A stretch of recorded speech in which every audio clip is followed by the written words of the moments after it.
Друзья, всем привет! Всем привет! Вы на канале Big Trip Vlog. А мы отдыхаем на курорте Плая дель Кармен. И в этом выпуске покажем вам пляжи, а также в каком отеле мы остановились.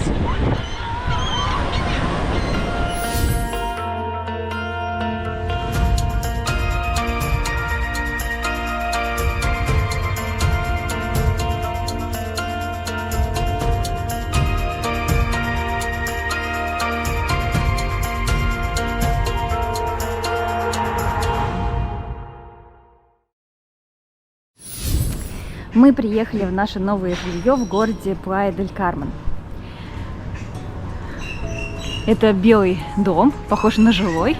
И здесь комнаты, они похожи на мини-студии. Правда, здесь нет кухни, просто небольшой уголочек, где можно сделать себе кофе. Есть рабочий стол. Есть также кот. Сейчас нам откроют дверь, потому что я еще не записала наш код. Здесь нас зарегистрировали. Здесь находится ресепшн.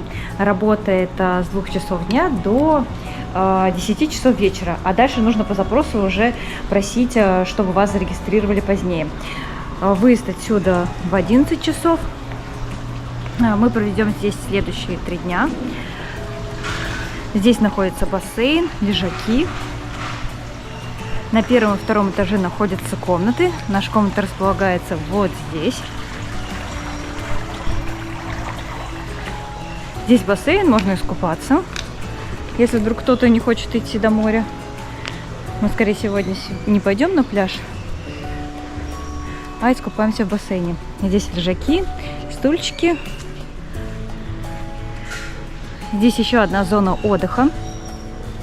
Красивое дерево, стульчики тоже. Можно посидеть за столиком. И что мне здесь нравится, так это то, что здесь есть расписанная стена. Нарисован слон, дерево. И можно полежать на гамаке, отдохнуть. И вот это тоже еще одна интересная стена. Здесь изображены мексиканские актеры, певцы и еще комики. Я, к сожалению, не знаю всех по именам, хотя мне говорили. Вот это вот очень знаменитая актриса, но она снималась только в фильмах. Зовут ее Мария Феликс. И вот эту певицу я знаю, ее зовут Талия. Она тоже очень известна в России, потому что она исполняла песни для многих сериалов, которые шли у нас в 90-е годы. Мы еще будем отдыхать здесь, в бассейне, искупаемся. А давайте сейчас пройдем в нашу комнату, и я вам ее покажу. Пока поднимаюсь в нашу комнату, хочу вам показать вид сверху на бассейн. И еще обратите внимание, что здесь, скорее всего, вечером включится красивая подсветка. Обязательно вам покажем, как это выглядит.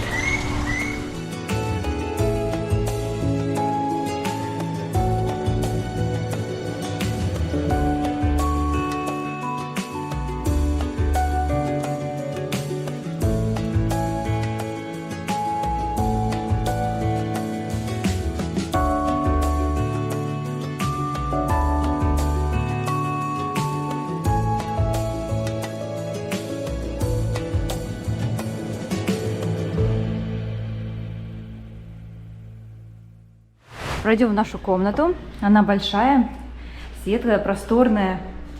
Сразу же нас встречает раковина с зеркалом. Здесь полотенчико у нас. Есть фен, мыло. Посмотрите, какая необычная у нас душевая, потому что туалет и душ находятся как бы в разных кабинках, которые закрываются стеклянной дверью. Здесь вот у нас унитаз, и вы не представляете, как пахнет здесь чистотой. Здесь у нас душ. Вот находится, есть гель для душа, кондиционер для волос, шампунь и также полочки, что очень важно, потому что не во всех отелях продумывают полочки, куда можно положить свои косметические средства. Так, это у нас для полотенца. Пройдем в главную комнату, она тоже большая. Вроде бы все по минимуму, но очень удобно. Есть и телевизор, и кофемашинка. Ну, это не кофемашинка, это больше как кофеварка. Из молотого кофе можно сварить себе напиток кофейный. Также стульчики, рабочий стол, кружки, стаканы. Есть холодильник, что тоже очень удобно, потому что мы на машине можем закупаться в супермаркете. Большая двухспальная кровать. Нам красиво сделали лебедя. Помимо этого у нас новенький кондиционер, зеркало во весь рост. И вы могли подумать, что это за комната. Пару секунд на раздумье. И здесь у нас гардеробная. В гардеробной у нас есть утюг, есть, видимо, покрывало для того, чтобы ходить в бассейн, вешалки. Поэтому сюда мы разложим наши вещи и будем немного отдыхать.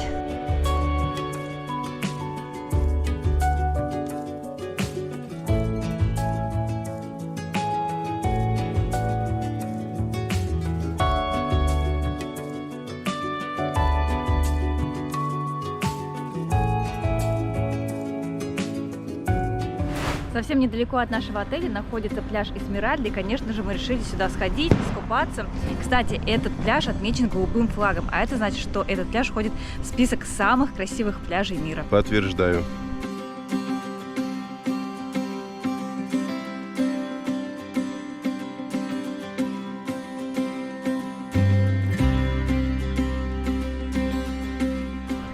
Сейчас мы уже подходим к самому пляжу и видим очень хорошую инфраструктуру. Здесь и туалеты, душевые, все чистенько, убрано. Видно, что за этим пляжем ухаживают, как, наверное, ни за каким другим, на котором мы были до этого.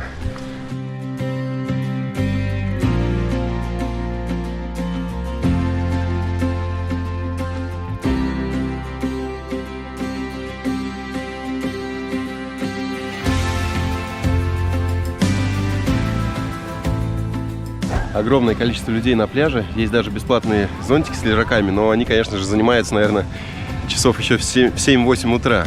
Вот, поэтому мы расположились на Парео. С утра мы не завтракали, поэтому взяли с собой кофе, булочки. Что мы еще взяли? Хамон, конечно. И хамон, да, у нас там оставался хамон. Поэтому здесь он, кстати, весьма по умеренным ценам. Поэтому можно наслаждаться деликатесами.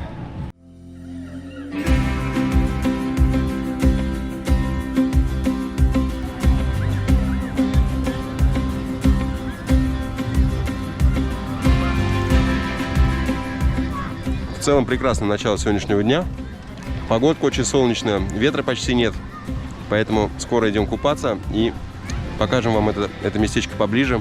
Мы немножко позагорали, посмотрели на окружающую атмосферу и пришли к выводу, что этот пляж идеален для отдыха с детьми. Потому что здесь, помимо пляжа основного, есть еще лагуна. И в этой лагуне купаются и детки, и взрослые вместе с ними. Она совершенно не глубокая. И, наверное, одно из преимуществ этой лагуны то, что здесь прохладная вода. Как оказалось, это не просто лагуна, а сенот. Поэтому в море такая прохладная вода за счет того, что сенот впадает в море. Здесь также есть еще качели, на которых устраивают многие фотосессии. Также эту лагуну сенот окружают мангровые деревья, чем, конечно же, этот пляж также достопримечательный. Так как сейчас у нас новогодние выходные, многие на каникулах, в отпусках, поэтому народу даже в этой части пляжа достаточно много. Обычно этот пляж более безлюдный, более спокойный. Здесь, как многие пишут в отзывах, царит спокойная атмосфера. Но сейчас мы видим обратную ситуацию. Здесь шумно, играет музыка. Многие расположились в тентах, в палаточках. Также здесь есть бесплатные шезлонги, как говорил уже Кирилл. Но они были все заняты, когда мы пришли. И многие приносят с собой тоже что-то для своего отдыха, типа зонтиков, лежаков переносных. Здесь это достаточно популярно. Начало пляжа берет с конца улицы 5-я авеню. Это туристическая улица со множеством магазинчиков, кафешек, но мы прогуляемся по ней чуть позднее. Мы пока были не так много на мексиканских пляжах, но если сравнивать с канкунскими пляжами, то здесь лично мне нравится чуть меньше, потому что вода не такая бирюзовая, присутствуют водоросли, еще присутствует запах серы, но, возможно, это из-за наличия сенота. Сейчас прохожу зону отеля. Здесь уже совершенно другой отдых, больше лежаков. Знаете, более так красиво, элегантно. Здесь также можно увидеть, как играет в футбол. Только более расслабленный отдых. И вместе с этим просто отдыхающие, которые пришли со своими парео. Так как все пляжи муниципальные, сюда могут приходить И неважно, остановились вы в отеле или нет. Так как здесь нет рифа, здесь нельзя увидеть ни рыбок, ни позаниматься снорклингом. Поэтому это пляж просто для спокойного семейного отдыха. Ну что, попробуем теперь искупаться. Водичка, правда, кажется пока прохладной. Да, она прям И она не такая кристально чистая, скажем так, да? Цвета воды нет такого у воды лазурного. Угу. Может быть, там поодаль есть? В водичке встречаются небольшие водоросли. Немножко мутновата вода. Может быть, потому что вчера было ветрено, шел дождик. Поэтому море еще не успело успокоиться. Поэтому немножко мутновато выглядит. Ну и очень-очень пологий вход. Вот я иду, мне по колено. Ну да, я впереди тоже вижу людей, которые прошли уже, наверное, метров 40, а им по пояс. Поэтому здесь очень-очень мелко. Такой пляжик больше для семейного отдыха. Больше полюбоваться красотами, местной лагуной. Чуть подальше пройдя, конечно, водичка уже становится чистенькой. Уже никаких водорослей нету. Более-менее прозрачная. Она, конечно, цвет не такой бирюзовый, как мы видели до этого на других пляжах в других городах. Но все равно очень даже.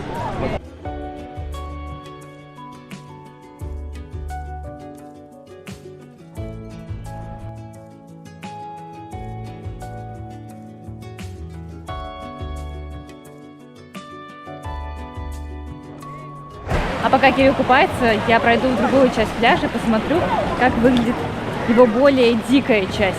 С этой стороны пляж гораздо чище, но за счет того, что здесь нет водорослей, но очень много камней. Поэтому нужно быть весьма осторожными, чтобы купаться, не удариться. Камни очень скользкие. Здесь кто-то даже пытается снорклить. При этом отдыхающих реально мало. Уже нет палаток.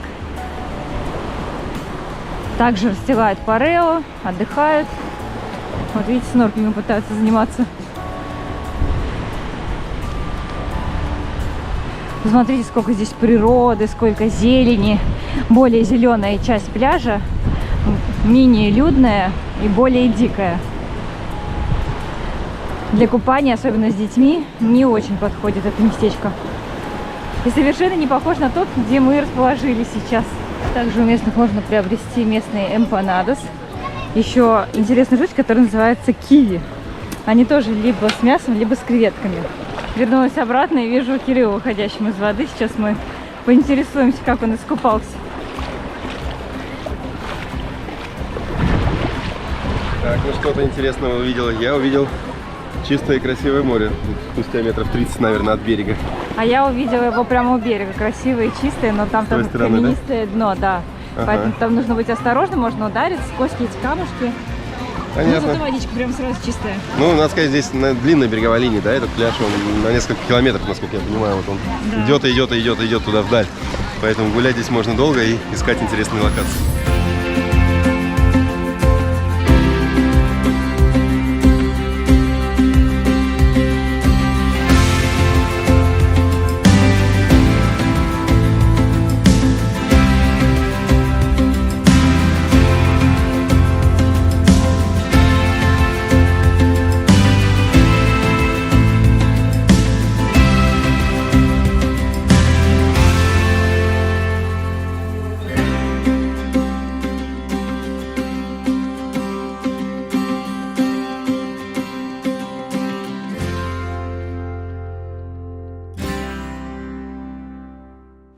Сейчас мы доехали до центра. Хотим показать вам центральный пляж города. На самом деле еще проезд на машинах здесь достаточно затруднителен, поэтому не рекомендуем, как мы, проезжать в центр на машине. Парковки везде платные. Вот сейчас мы оплачиваем парковку. Стоят везде специальные автоматы. Стоимость 10 песо за час. Дальше у нас идет по 2 песо. Максимум 6 часов. Каждые 2 минуты это... Каждые 2 песо это 12 минут. Да, поэтому нужно с собой иметь обязательно монеты, чтобы оплатить парковку. Минимум 10 песо, это на час. Потом берете талончик и кладете под лобовое стекло вашего автомобиля.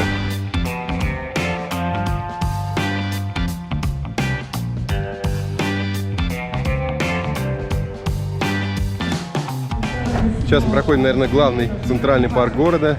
Называется он Фундадорес. Здесь по вечерам проходят различные концерты, множество музыкантов, какие-то шоу, программы. Ну а днем выглядит он достаточно людно. Красивая скульптура здесь из 2 русалок.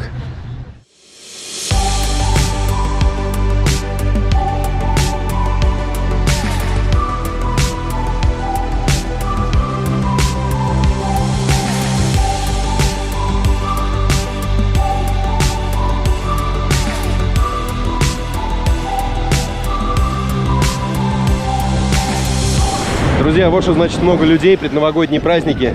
Просто яблоку негде упасть на центральном пляже Плайи.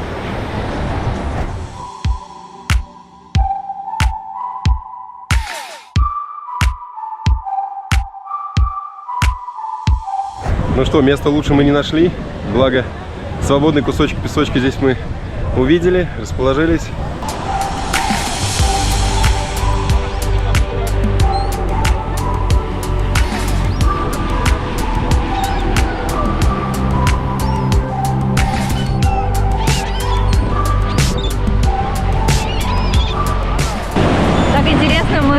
Здесь летает очень много чаек, и не сразу поняли почему. Оказывается, местные здесь кормят их кукурузными палочками, те подлетают близко и окружают буквально всех людей.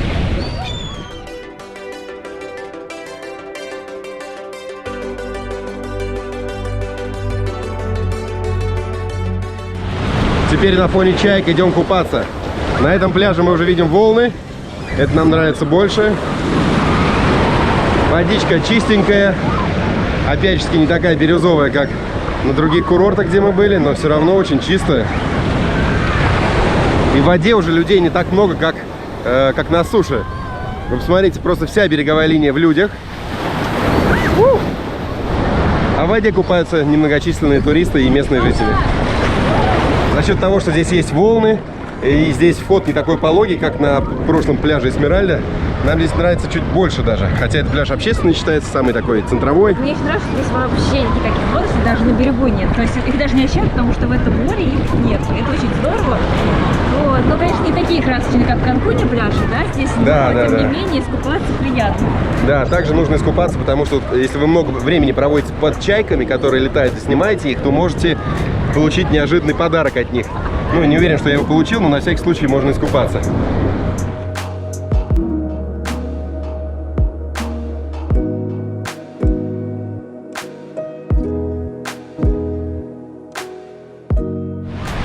Обратите внимание, сколько здесь отдыхающих. Вот очень многие отдыхают от ресторанчиков, поэтому могут воспользоваться зонтиками, лежаками. Perdón, ¿cuánto cuesta? 100 pesos, amigo. ¿100? 70 песо за кокос. Это получается где-то 300 рублей. Даже, может, чуть-чуть побольше. 70 песо.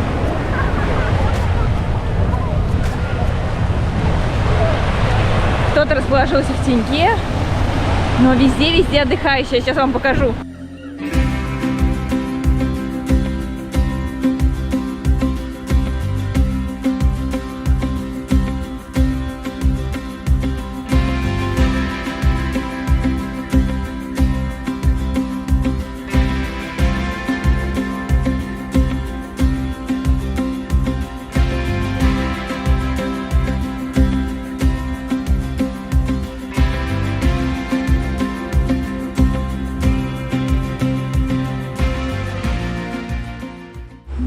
На выходе с пляжа есть небольшой рыночек фруктов.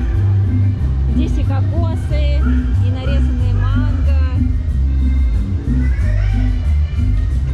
и кокосовый орех мивникс, который пьют, да, именно который вот едят. Очень много выбора. Я думаю, что сейчас я что-нибудь возьму такое вкусненькое. Есть микс даже. Везде стоимость 70 песо, не торгуется. Можно попросить сделать более пикантным. Пикантный манго. Ну, нормально, не особо пикантный. Немножко с перцем, да? Да, есть все. С перцем, кстати, мне нравится даже больше, чем с солью, не знаю. Да, это правда.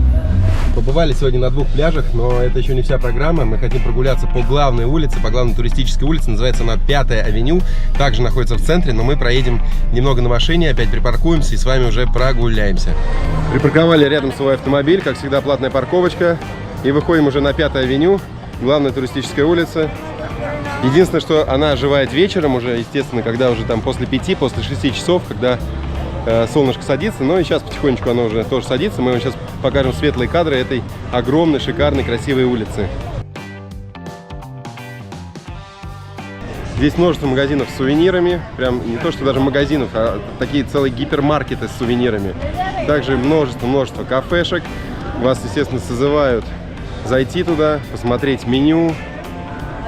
А еще, знаешь, что заметила, что вообще в Мексике, да, по городам, которые мы сейчас путешествуем, очень много аптек. У нас постоянно были какие-то сложности там в азиатских странах, да, что мы не могли найти аптеку, а здесь они практически на каждом шагу, и даже есть на этой главной улице 5-й авеню. Да, также на этой главной улице 5-й авеню есть свой торговый центр под открытым небом. Вот сейчас мы его проходим. Можно завернуть направо и попасть в торговый центр небольшой. Ну что ж, проходим дальше ресторанчик. Давайте покажу, как все выглядит. Вот так выглядят магазины с сувенирами. Самый популярный из них, конечно, черепа.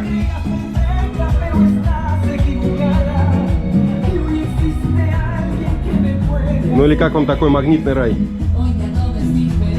И нужно сказать, что этот магазин еще далеко не самый большой. Мы зашли в первый попавшийся. На самом деле есть магазины гораздо больше, чем этот.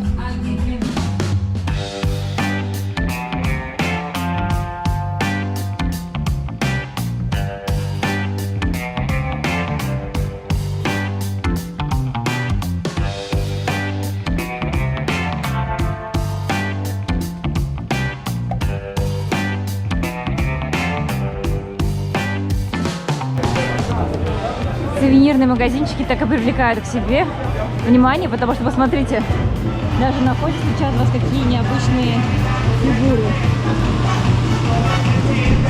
Много всего необычного. Можно и брелки купить, и браслетики, и магнитики, и открывашки в виде черепов. Посмотрите, как необычно. Мы пытались понять и посмотреть, как это вообще работает. Но оказывается, видите, они просто интересные вот такой вот формы. А сверху стоит механизм, который крутит вот эти интересные штучки. Я даже не знаю, как они называются. Кстати, еще очень много турагентств, поэтому вы можете также заказать себе здесь туры и узнать информацию о популярных парках, которые предоставляет агентство Xcaret. Точнее, это компания, у которой очень много парков на территории Юкатана. Кстати, можно заметить, что улица идет вдоль побережья, и она тянется более чем на 3 километра. А еще можно здесь приобрести даже сигары. Буквально каждые 500 метров есть вот такие магазинчики, прямо как в Гаване. Также можно продегустировать текилу. Попробуй хорошо текила, друг. Грация. Не хочешь текилу попробовать? Ну, мы, я думаю, текилу еще продегустируем на каких-то экскурсиях. У нас уже была экскурсия с дегустацией текилы. Я думаю, еще будет. Обязательно. А еще мы поедем с тобой в регион Халиска, где будет вообще очень много текилы. И просто не будем вставать, будем ставить текилу. Так, смотрим дальше. Смотрите, у нас тут небольшие палаточки тоже с сувенирами. Это уже более такие интересные хендмейд. Можно шляпки, купальники приобрести. Браслетики, все в сувенирных магазинчиках. Кстати, мы даже заметили, что здесь есть даже банкоматы, где можно снять биткоины. Сами не пробовали, вот хотим попробовать. Еще один интересный факт, который я заметила, почему-то в Юкатане не так много кофеин. То есть здесь даже больше как-то популярен Starbucks, хотя кофе совсем не дешевый. Там примерно 100 песо, это практически больше 500 рублей, да. А обычных кофеин, заметил, их очень мало. Ну да, обычно кофеин немного, но зато Starbucks очень много здесь. Да, Starbucks много, обычных кофеин немного. Можно приобрести там, знаете, 7-Eleven, Circle, но это больше как даже не кофе, а вот такой Nescafe растворимый, у них специальные автоматы стоят. Вот, кстати, проходит 7-Eleven. А с другой стороны Hard Rock Cafe, знаменитое местечко. Да, тоже очень много Hard Rock Cafe в Юкатане, не только в Байбе. Смотрите, какая крутая атмосфера, полные ресторанчики. Тут показывают, какие можно заказать коктейльчики. Тоже вот видите, пиво мы такое пробовали на Кубе.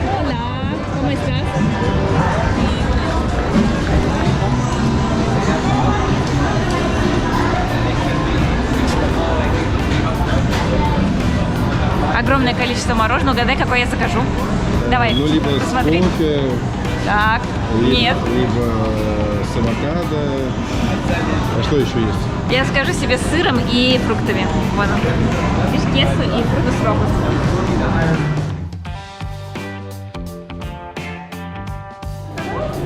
Си.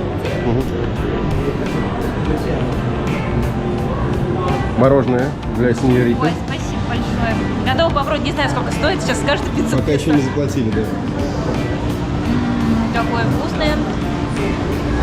Ребята на кассе узнали, что это мороженое стоит 100 песо, то есть больше 500 рублей. Но что поделать, здесь другой уровень отдыха. В основном отдыхают американцы, поэтому цены высокие. Когда будем в других штатах Мексики, посмотрим, какие цены будут там. Вот это, наверное, один из самых больших супермаркетов именно с сувенирами. Здесь есть практически все.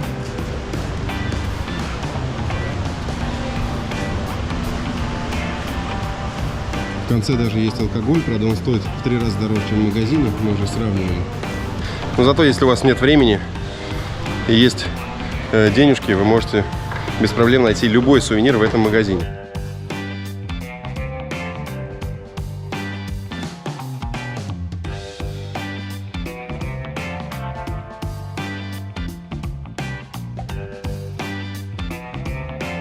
Ребята, надеюсь, вам понравился наш выпуск из Плая дель Кармен. Прогулялись по большой красивой улочке, искупались на пляжах, показали вам отель. Я думаю, что этот выпуск был полезным, поэтому ставьте лайк и пишите комментарии. Не пропускайте наши следующие видео из Мексики. Мы с вами обязательно увидимся. Адиос, амигос! Адиос!